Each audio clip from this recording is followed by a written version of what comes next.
$3. That was all Abner Croft had left in his pocket when he heard the auctioneer's voice cut through the morning air like a rusty blade. But what he was about to be given with those 3 crumpled bills would change everything he thought he knew about right and wrong. The dusty main street of Dust Devil Gulch was buzzing with the usual Saturday crowd. Ranchers, miners, and drifters all gathered around makeshift stalls selling everything from cattle to mining equipment. Abner had come to town for supplies, nothing more. He needed rope, maybe some coffee if he had enough left over. His weathered hands gripped the reins of his horse as he surveyed the chaos of the weekly market. That's when he saw the crowd gathering near the old grain warehouse. Men were pushing forward, voices getting louder, excited. Abner had seen enough auctions to know the sound of bidding, but something felt different about this one. The voices carried an edge, a hunger that made his stomach turn.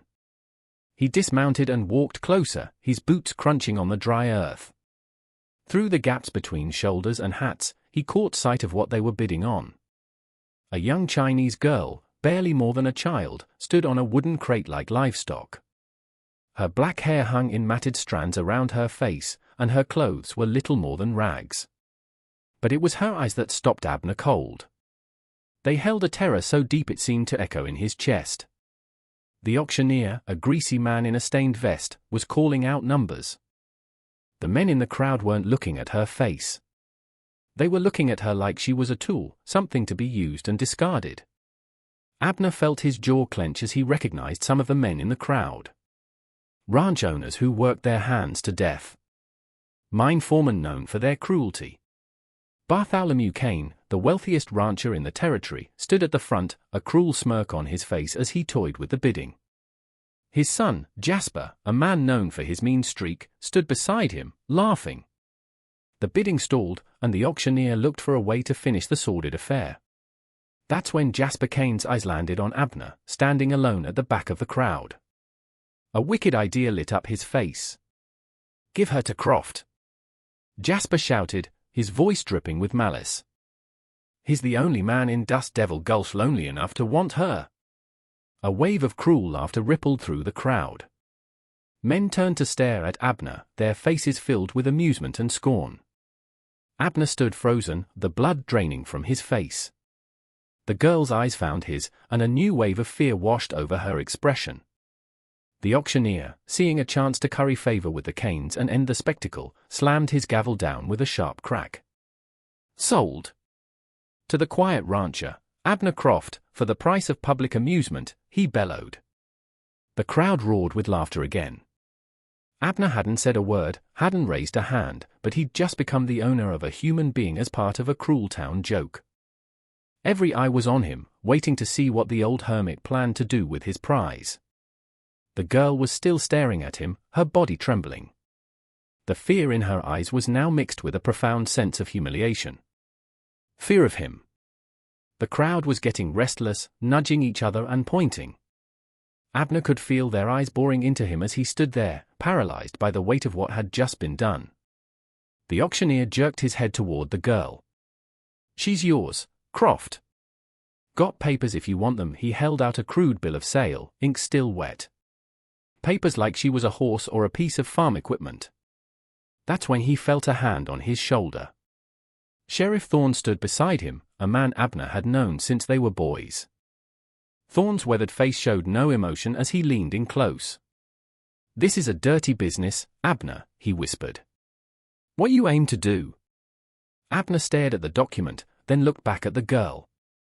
She was trying to make herself invisible, her small hands clasped in front of her. The crowd was already losing interest, moving on to the next auction. Cattle this time, something normal.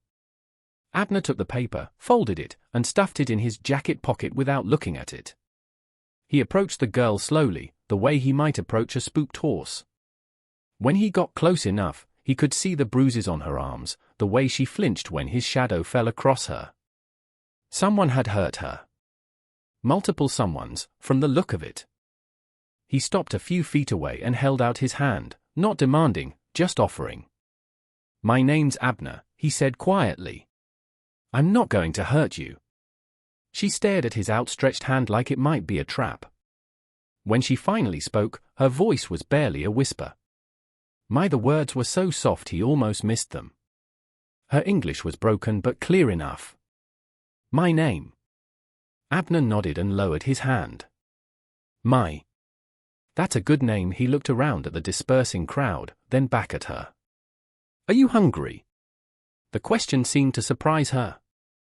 She nodded once, quickly, like she was afraid he might change his mind. Abner gestured toward his horse. "There's a place across the street. We'll get you some food." But as they walked toward the restaurant, Abner noticed the stares following them. The whispers. A Chinese girl walking beside a white rancher meant only one thing to most folks in Dust Devil Gulch. And when they reached the restaurant door, the owner, a man named Grimes, stepped out to block their path. "We don't serve her kind in here," Grimes said, his arms crossed. "You'll have to find somewhere else." His eyes flicked to me with unconcealed disgust. "Maybe the back alley behind Chen's laundry. That's where they belong." Abner felt something cold and hard settle in his chest. He'd been naive to think this would be simple. In a town like Dust Devil Gulch, there was no such thing as simple when it came to a Chinese girl and a white man. But he'd already come this far, and turning back now wasn't an option, not when he could see the resignation creeping back into Mai's eyes. The restaurant owner's words hung in the air like smoke from a bad fire. Abner stared at the man for a long moment, feeling the familiar anger that had gotten him into trouble before. He could walk away, take Mai somewhere else, keep the peace like he always did. Instead, he stepped closer to Grimes. "Her money's as good as anyone's," Abner said, his voice low and steady. "And since I'm paying, I reckon that makes it my money." Grimes, a thick-set man, didn't budge. "Don't matter whose money it is. I don't serve Chinamen in my place." Bad for business. He glanced around at the growing crowd of onlookers. "You understand, Abner? Nothing personal." But it felt personal. Standing there with Mai behind him, Abner could feel her shrinking back, trying to disappear again. The same look he'd seen on her face at the auction, like she expected the world to treat her as less than human. "Then I guess we'll eat somewhere else," Abner said, turning to leave. But Grimes's next words stopped him cold.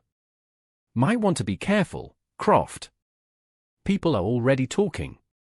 Questions about what a lonely old rancher plans to do with her." Grimes's smile was ugly. "Wouldn't want folks getting the wrong idea about your intentions." The threat was clear.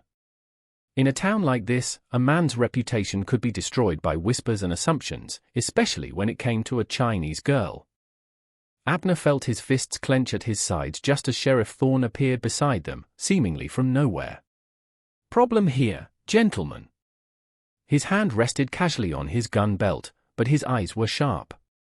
"Because if there is, maybe we should discuss it at my office." Grimes's bluster deflated slightly.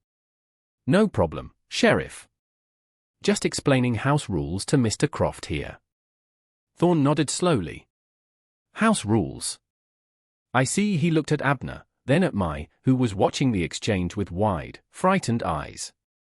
"Well, as it happens, I know a place that serves excellent food to anyone with coin to pay for it. The Widow Gable's boarding house. She's got a dining room that's open to the public." It wasn't really a suggestion. Thorne's tone made that clear. Abner nodded and gestured for Mai to follow him. As they walked away, he could hear Grimes muttering under his breath, but the man was smart enough not to say anything loud enough for the sheriff to hear. The boarding house was only 2 blocks away, but it felt like the longest walk of Abner's life.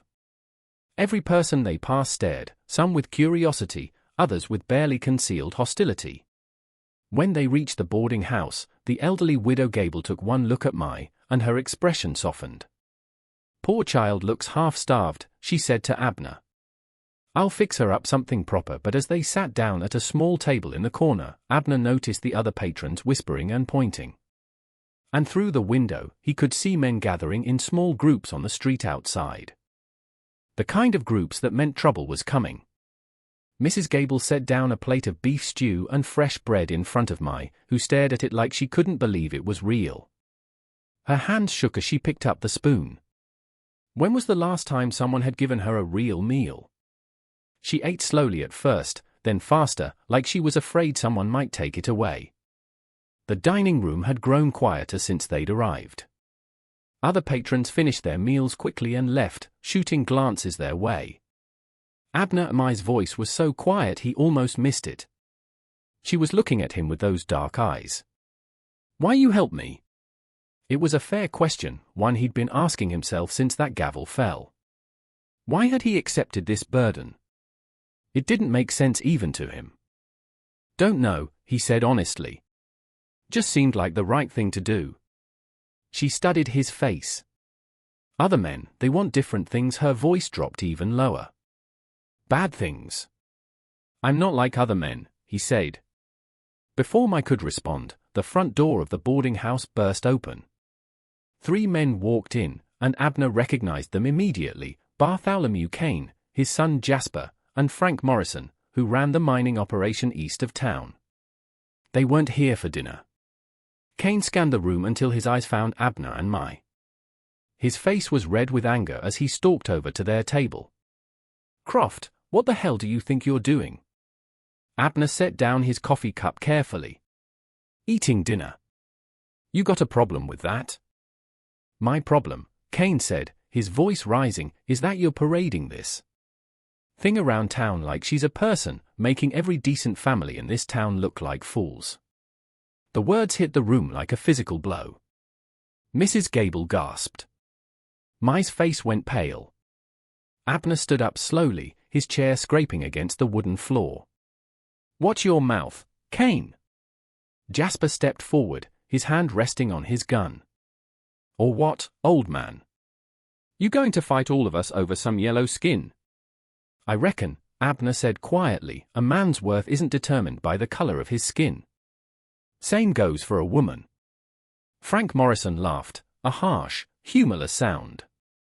"You gone soft in the head, Croft? Or maybe you just been alone on that ranch too long." His eyes flicked to Mai with disgust. "Either way, this ends now." The tension in the room was thick enough to cut with a knife. But before anyone could draw iron, Sheriff Thorne stepped through the doorway, his boots ringing against the wooden floor. "Gentlemen," he said calmly, "I hope we're not about to have trouble in the Widow Gable's establishment." Kane turned to face the sheriff, his face still flushed with anger. "Thorne, you need to put a stop to this. Croft's brought shame on this whole town." Thorne's eyes flicked to Mai, sitting perfectly still, then looked back at Kane. "Last I checked, what a man does is his own business. Assuming it's legal, of course." "Legal?" Jasper spat. "What's legal about this?" "Well now," Thorne said slowly, "that's an interesting question. See, I've been doing some thinking about that auction, and I can't help but wonder where exactly did those folks who were selling her get the legal right to do so?" The room went silent. "You thought you could buy and sell a human being like she was a piece of livestock," Thorne finished. "And now you're upset because Abner here has shown her some decency. Makes a man wonder what your intentions were." Kane's face was turning purple. "You can't seriously be taking his side in this." "I'm not taking anyone's side," Thorne said. "I'm just pointing out that if there's any crime being committed here today, it wasn't by Abner Croft." His hand rested on his gun belt. "Now, I suggest you gentlemen move along before I start asking more questions about that auction." Jasper looked like he wanted to argue, but his father grabbed his arm. "Come on," Kane muttered. "This isn't over, Croft." After they left, Thorne pulled up a chair. "They're not wrong about one thing," he said quietly. "This isn't over." Word spreading fast. "You got somewhere safe to take her?" Abner nodded. "My ranch. It's about 10 miles out." "Good. I'd get her there before dark." Thorne leaned forward. "But Abner, you need to understand something. What you did today, it's going to make enemies. People who want to hurt both of you just to prove a point." Through the window, Abner could see more men gathering in the street. The mob was growing. The crowd outside was getting uglier by the minute. Someone shouted about teaching lessons. Another voice called for running the Chinese girl out of town on a rail. Thorne stood and walked to the window, his face grim. "There's about 20 men out there now. You got another way out of here?" The widow Gable looked up from where she was frantically wiping down tables. "There's a back door through the kitchen. Leads to the alley behind the mercantile. We need to get to my horse," Abner said to Thorn. "Your horse is tied up right in front of that crowd," Thorn pointed out. That's when Mrs. Gable spoke up again. "My husband's got an old wagon behind the boarding house. Horse, too. Not much to look at, but it'll get you where you need to go." They moved quickly through the kitchen and out the back door. The alley was empty, but the crowd's voices echoed between the buildings. As Abner helped Mai into the wagon bed, she grabbed his arm. "What if they follow?" she whispered. "What if they come to your home?" "We'll face that when it comes," he said, trying to sound more confident than he felt. Thorn appeared at the mouth of the alley, his face tense. "They're starting to spread out. You need to go now." Abner climbed into the driver's seat and took up the reins. As they pulled out of the alley, he could see the main crowd still in front of the boarding house, but smaller groups were breaking off. He spotted Jasper Kane leading one of them toward the back streets. They'd made it 3 blocks when Abner heard the sound he'd been dreading, hoofbeats, coming fast. He glanced back and saw 5 riders emerging from between the buildings. Jasper was in the lead. "There they are." Blake's voice carried across the dusty street. "Don't let them get away." Abner snapped the reins, urging the old mare into a faster pace. But the wagon was heavy, and the riders were gaining. The edge of town was still half a mile away. That's when he heard the gunshot. The bullet whizzed past his ear and splintered the wooden seat beside him. These men weren't interested in talking. They wanted blood. Abner pulled his own gun and twisted in his seat, firing once to slow them down. "Hold on," he shouted to Mai, then yanked the reins hard to the left. The wagon lurched off the main road and onto a narrow trail that led toward the rocky hills. The riders were having trouble with the terrain, but they were still coming. Abner spotted an outcropping of rocks ahead, a place where the trail narrowed between 2 large boulders. The wagon scraped between the rocks with inches to spare. As soon as they were through, Abner pulled the mare to a stop and jumped down, his rifle in his hands. "Stay down," he called to Mai. Jasper appeared at the mouth of the narrow passage. "You can't run forever, Croft. Send out the girl and we might let you ride away." "Go to hell," Abner called back, raising his rifle. Jasper's response was another gunshot. The bullet struck the rock near Abner's head. He fired back, and this time his aim was true. Jasper's horse reared, throwing the younger man to the ground. The other riders pulled back. But Abner knew they wouldn't give up. That's when he heard something that made his blood run cold. More hoofbeats, coming from ahead of them. They were trapped. As the sun began to sink toward the horizon, Abner reached into his jacket and pulled out the folded bill of sale. With hands that weren't quite steady, he tore it into pieces and let the wind scatter them across the rocky ground. "What you do?" Mai whispered. "Setting you free," Abner said simply. "Really free. No papers, no ownership. You're your own person now." Just then, Sheriff Thorn's voice rang out across the rocks. "That's far enough, boys." Thorn and 3 deputies were riding hard from the direction of town. The riders who'd been approaching from ahead suddenly found themselves caught between Thorn's guns and the rocky outcropping. "Sheriff," Jasper called out, scrambling to his feet. "We're just trying to stop a crime here." "Funny thing about that auction," Thorn called back. "Turns out those folks selling her didn't have any legal right to do so, which means every man involved was participating in human trafficking. That's a federal crime, Jasper. Means federal prison." The blood drained from Jasper's face. One by one, his men began backing away. They'd signed up for intimidating a girl and an old rancher, not for facing federal charges. Within minutes, only Jasper remained. "This isn't over, Croft," he spat. "Yes, it is," Thorn said firmly. "It's over because I'm making it over." Anyone who bothers these folks from now on answers to me personally. Jasper glared at them all, then wheeled his horse around and rode away. Thorn dismounted and walked over to where Abner was helping Mai down from the wagon.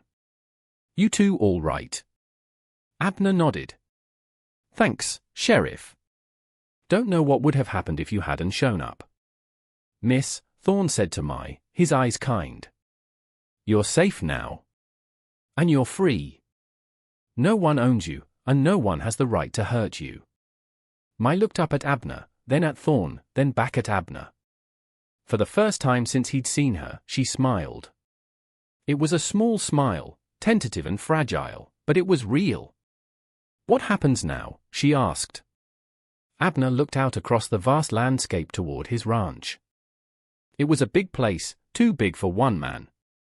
There was plenty of room for someone who needed a new start, a safe place to figure out what came next. "Now," he said, "we go home." 6 months later, Mai was running the most successful vegetable garden in 3 counties, selling her produce to the same stores that had once refused to serve her. But Abner knew true freedom required more than just the absence of chains. It required a name, a place to belong. He rode into town one morning and went straight to the courthouse. On quiet evenings, sitting on the porch watching the sunset, they would sometimes talk about that day in Dust Devil Gulch. The torn bill of sale was gone, scattered to the wind, but in its place was something far stronger, a legal document filed in the county clerk's office. Mai was no longer just Mai, a girl with no past and an uncertain future. She was Mai Croft, a name that carried the weight of protection, the promise of family, and the quiet dignity of a friendship that would last for the rest of their lives.